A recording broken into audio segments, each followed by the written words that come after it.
Futility.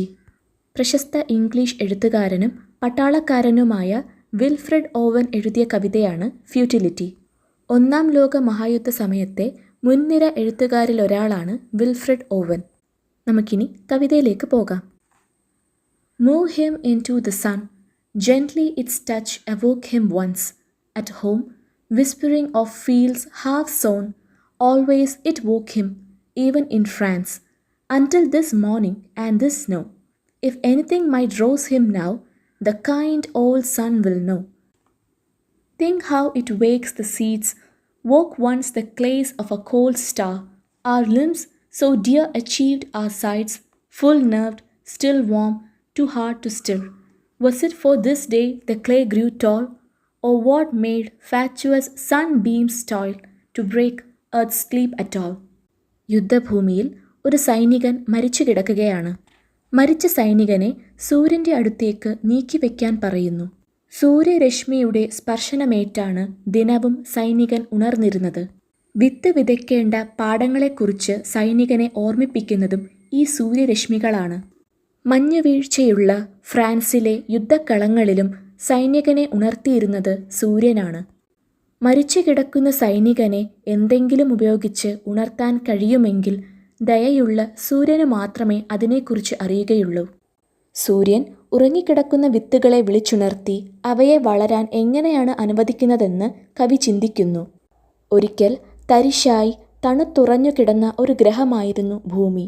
ഇന്ന് ആ ഭൂമിയിൽ നിന്നും മനുഷ്യജീവൻ ഉണ്ടാകാനുള്ള അനുമതി സൂര്യൻ എങ്ങനെ നൽകിയെന്ന് കവി ചിന്തിക്കുന്നു. ശവശരീരങ്ങൾക്ക് ജീവനുള്ള ശരീരത്തിൻ്റെ അതേ വിലയുണ്ടോ? അവയ്ക്കിപ്പോഴും ജീവനുള്ള ശരീരത്തിൻ്റെ ചൂടുണ്ടോ? ആ ശരീരത്തിൻ്റെ ഞരമ്പുകളുണ്ടോ? ശവശരീരത്തെ അനക്കുവാനോ നീക്കിവെക്കുവാനോ ഇനിയും പ്രയാസമുണ്ടോ? ഭൂമിയിൽ നിന്ന് ജീവൻ ഉത്ഭവിക്കുന്നത് മരിക്കാൻ വേണ്ടിയാണോ? പിന്നെ എന്തിനാണ് ഭൂമിയെ ഉണർത്തുവാൻ ഉപയോഗശൂന്യമായ സൂര്യപ്രകാശം ഇത്ര കഷ്ടപ്പെടുന്നത്? ഫ്രാൻസിലെ മഞ്ഞിൽ മരിച്ചു കിടക്കുന്ന പേരറിയാത്ത ഒരു സൈനികൻ്റെ മരണത്തിൽ വിലപിച്ചുകൊണ്ട് ഓവൻ എഴുതിയ കവിതയാണ് ഫ്യൂട്ടിലിറ്റി. മരിച്ചു കിടക്കുന്ന വ്യക്തിയെ ഉണർത്താൻ സൂര്യന് സാധിക്കും എന്ന പ്രതീക്ഷയോടെയാണ് കവിത ആരംഭിക്കുന്നത്. എന്നാൽ മരണം എപ്പോഴും ജീവിതത്തെ കീഴടക്കും എന്നുള്ള തിരിച്ചറിവ് പ്രതീക്ഷയിൽ നിന്നും നിരാശയിലേക്ക് മാറുന്നു. സൂര്യൻ ഭൂമിയിലെ എല്ലാ ജീവജാലങ്ങൾക്കും പോഷകങ്ങൾ നൽകുന്നു. ഇങ്ങനെ വളരെ ആത്മവിശ്വാസത്തോടെ സൂര്യനെ പ്രശംസിക്കുകയാണ് കവി. എന്നാൽ ഇത്തരത്തിൽ പോഷകങ്ങളെല്ലാം ലഭിച്ച് ഭൂമിയിൽ ജനിക്കുന്നത് മരിക്കാൻ വേണ്ടിയാണോ? അതാണോ ജീവിത ലക്ഷ്യം? ഈ ചിന്ത കവിയെ ആശയക്കുഴപ്പത്തിലാക്കുന്നു. കവിതയുടെ തുടക്കത്തിൽ പട്ടാളക്കാരനെ സൂര്യൻ്റെ അടുത്തേക്ക് നീക്കിവെക്കാൻ കവി പറയുന്നു. ജീവിതകാലം മുഴുവൻ അവനെ ഉണർത്തിയത് സൂര്യനാണ്. മരിച്ചു കഴിഞ്ഞാലും അവനെ ഉണർത്താൻ ദയാശീലനായ സൂര്യന് സാധിക്കും. അല്ലെങ്കിൽ അവനെ ഉണർത്താനുള്ള വഴി സൂര്യന് അറിയാമായിരിക്കും. ഇത്തരത്തിലുള്ള ഒരു ആത്മവിശ്വാസം കവിക്കുണ്ട്.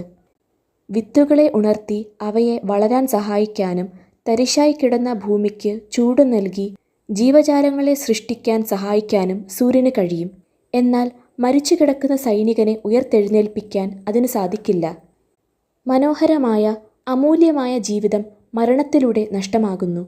മനുഷ്യൻ ഉത്ഭവിച്ച ഭൂമിയെ പരാമർശിക്കാനാണ് ഇവിടെ ക്ലേ അഥവാ കളിമണ്ണ് എന്ന പദം കവി ഉപയോഗിച്ചത്. മരിക്കാൻ വേണ്ടിയാണെങ്കിൽ ഭൂമിയിൽ ജീവജാലങ്ങളെ സൃഷ്ടിക്കുവാൻ സൂര്യൻ എന്തിനു സഹായിച്ചുവെന്ന് വളരെ വിഷമത്തോടെ കവി ചോദിക്കുന്നു. എപ്പോഴും മരണത്തിന് മുൻപിൽ ജീവിതം തോറ്റുപോകുന്നു. ജീവിതത്തിന് പുറത്തുള്ള മരണത്തിൻ്റെ ഈ ശക്തിയെക്കുറിച്ച് വിലപിച്ചുകൊണ്ടാണ് കവി ഈ കവിത എഴുതിയത്. ഈ ആശയത്തെ യുദ്ധപശ്ചാത്തലത്തിലൂടെ വായനക്കാരിലേക്ക് കവി എത്തിക്കുന്നു. ഉത്സാഹത്തോടെ പ്രതീക്ഷയോടെ ആരംഭിച്ച കവിത സങ്കടത്തോടെ നിരുത്സാഹത്തോടെയാണ് അവസാനിക്കുന്നത്.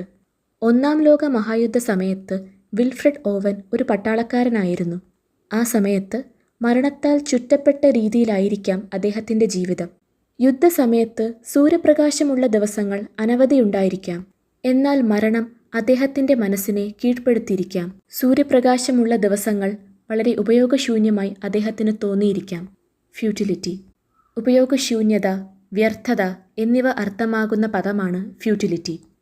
ജീവിതം, മരണം എന്നീ ആശയങ്ങളുടെ അടിസ്ഥാനത്തിലാണ് ഫ്യൂട്ടിലിറ്റി എന്ന കവിത വിൽഫ്രഡ് ഓവൻ എഴുതിയിട്ടുള്ളത്.